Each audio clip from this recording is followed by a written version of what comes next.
नमस्कार, radio money 9 में आपका बहुत बहुत स्वागत है। मैं हूं आपके साथ अभिषेक गुप्ता और आप सुन रहे हैं हमारा वीकली पॉडकास्ट प्रॉपर्टी वाला। आनंद काफी समय से अपने परिवार के साथ दिल्ली के सिग्नेचर व्यू अपार्टमेंट में रह रहे हैं। सब कुछ ठीक चल रहा था कि आज अखबार में आई एक खबर से वो पूरी तरह से हिल गए। उन्होंने ये खबर तुरंत टावर में रह रहे दूसरे लोगों को बताई तो उन सभी में भी खलबली मच गई। दरअसल जिस सिग्नेचर व्यू अपार्टमेंट में वो रह रहे हैं उसे नोएडा के ट्विन टावर की तरह ध्वस्त करने के आदेश को अब अमली जामा पहनाया जाना है। जी हां, आदेश तो दिल्ली के एलजी वीके सक्सेना ने इस साल जनवरी में ही डीडीए को दे दिया था। आनंद और वहां रह रहे बाकी परिवारों को इसके बारे में पता भी था, लेकिन इसे गिराने की प्रक्रिया इतनी जल्दी अपनाई जाएगी इसका उन्हें अंदाजा भी नहीं था।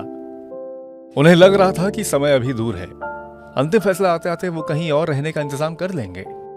लेकिन अचानक आई इस खबर से वो परेशान हैं। सिग्नेचर व्यू अपार्टमेंट दिल्ली के मुखर्जी नगर में स्थित है। इनमें 12 टावर्स हैं, जिसमें कुल 336 फ्लैट्स हैं। बताया जा रहा है कि महज 13 साल पहले बने ये टावर्स काफी खतरनाक हो चुके हैं। किसी दीवार में दरार तो किसी फ्लैट में छत टूट कर गिर रही है।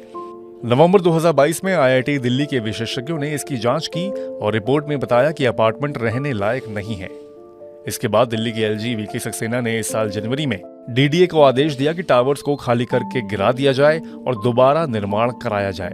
और 20 सितंबर यानी बुधवार को डीडीए के अधिकारियों ने इसे अमली जामा पहनाने की बात कही और बताया कि सिग्नेचर व्यू टावर को सुरक्षित रूप से गिराने के लिए नियंत्रित विस्फोट का इस्तेमाल होगा।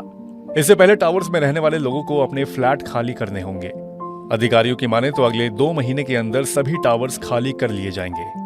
रही बात आनंद और बाकी सभी परिवारों के निवास की, तो आदेश के मुताबिक डीडीए इन टावर्स को गिराने के बाद दोबारा यहां निर्माण करेगा और 3 साल के अंदर परिवारों को उनके फ्लैट्स वापस लौटाए जाएंगे।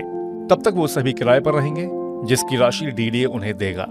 वहीं दूसरी ओर डीडीए दिल्ली वालों के लिए प्रीमियम हाउसिंग स्कीम लाने की प्लानिंग कर रही है, जिसमें 3000 फ्लैट्स ऑफर किए जाएंगे। खास बात यह है कि इन प्रॉपर्टीज में फ्लैट्स के अलावा पेंट हाउस भी होंगे। मीडिया रिपोर्ट्स में बताया गया है कि इन प्रॉपर्टीज में सुपर एचआईजी, एमआईजी और आर्थिक रूप से कमजोर वर्ग यानी कि ईडब्ल्यूएस के फ्लैट शामिल हैं। ये फ्लैट्स दिल्ली के अलग अलग इलाकों में स्थित होंगे, जिनमें कुछ एरियाज बेहद पॉश भी बताए जा रहे हैं। वहीं दिल्ली के बाद अब बात अगर मुंबई की करें तो इस साल मुंबई के घरों की बिक्री का रिकॉर्ड बनने वाला है।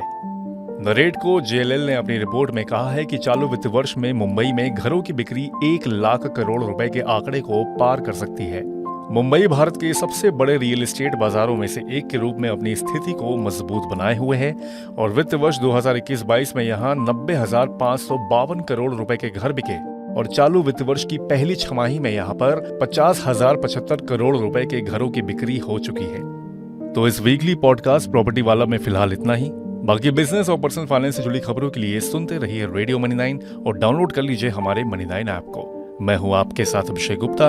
अभी लेता हूं विदा। धन्यवाद।